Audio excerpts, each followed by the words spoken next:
चित्तौड़गढ़ में गुजरा।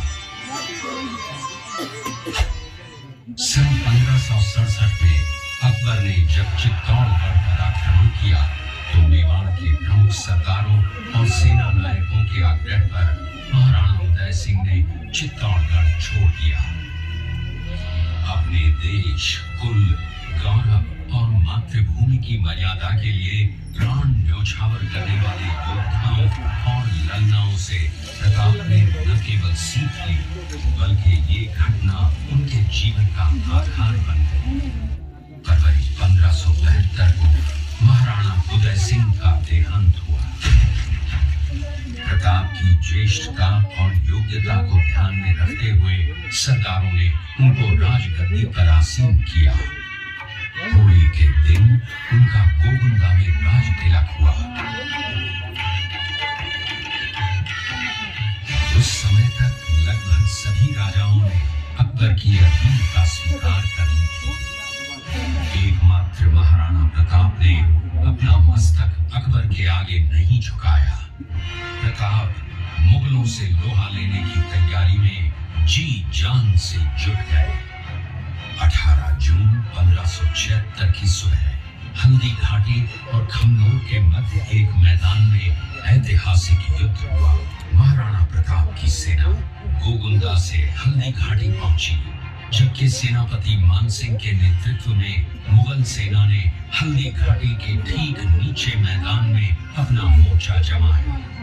मुगल सेना के हरावल दस्ते द्वारा घाटी में घुसपैठ करने के प्रयास की प्रतिक्रिया स्वरूप महाराणा प्रताप की सेना मुगलों पर टूट पड़ी। प्रताप के हरावल सैन्य दलों का नेतृत्व पठान हाकिम हासूद कर रहे थे। हीरू राणा, जो राणा पूंजा के नाम से भी जाने जाते हैं, उनके नेतृत्व में भील आदिवासियों ने गोरिल्ला पद्धति से युद्ध करते हुए मुगलों की छक्के उड़ा दी। देखते ही देखते शाही सेना में खलबली मच गई। रक्त तलाई घोड़ों के टापों, हाथियों की चंगारों और तलवारों की झंकारों से गूंज उठी। चारों तरफ हाहाकार मच गया। युद्ध का घटनाक्रम अचानक उस समय बदल गया जब प्रताप ने अपने घोड़े चेतक को एड़ लगाकर मानसिंह के हाथी पर चढ़ा दिया और उस पर भाले से भरपूर वार दिया। मानसिंह हौदे में दुबक गया। हाथी से उतरते समय चेतक की एक टांग कट गई। इस स्थिति को भांपकर महाराणा प्रताप के हमशक्ल सेनापति झालामान ने महाराणा प्रताप से आज्ञा लेकर उनका राजमुकुट धारण किया। मुगल सेना झालामान को महाराणा प्रताप समझकर उन पर टूट पड़ी और झालामान शहीद हो गए। उधर चेतक ने अपने स्वामी को 5 किलोमीटर तक 3 टांगों पर ही लेकर एक बरसाती नाले को पार किया। उसके पश्चात उसके प्राण पखेरु उड़ गए। इस युद्ध से महाराणा प्रताप के मन पर गहरा प्रभाव पड़ा।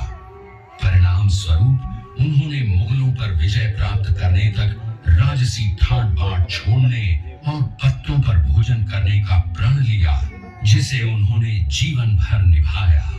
महाराणा प्रताप ने अपना सैन्य बल बढ़ाकर सर्वप्रथम अरावली पर्वत की घाटियों में बसे दिवेर पर चढ़ाई कर विजय प्राप्त की।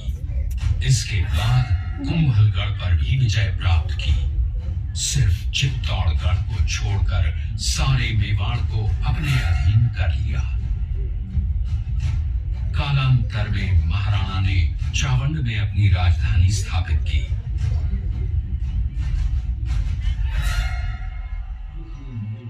19 जनवरी 1597 को राणा प्रताप ने मात्र 57 वर्ष की आयु में इस संसार से प्रयाण किया।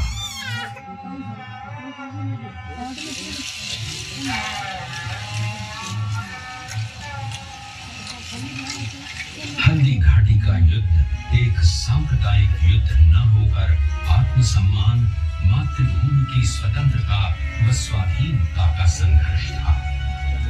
इसका प्रमाण ये है कि जहां पर अकबर की सेना के सेनापति जयपुर के राजा मानसिंह थे, वहीं पर महाराणा प्रताप की सेना के सेनापति काबुल के हाकिम खां सूब थे।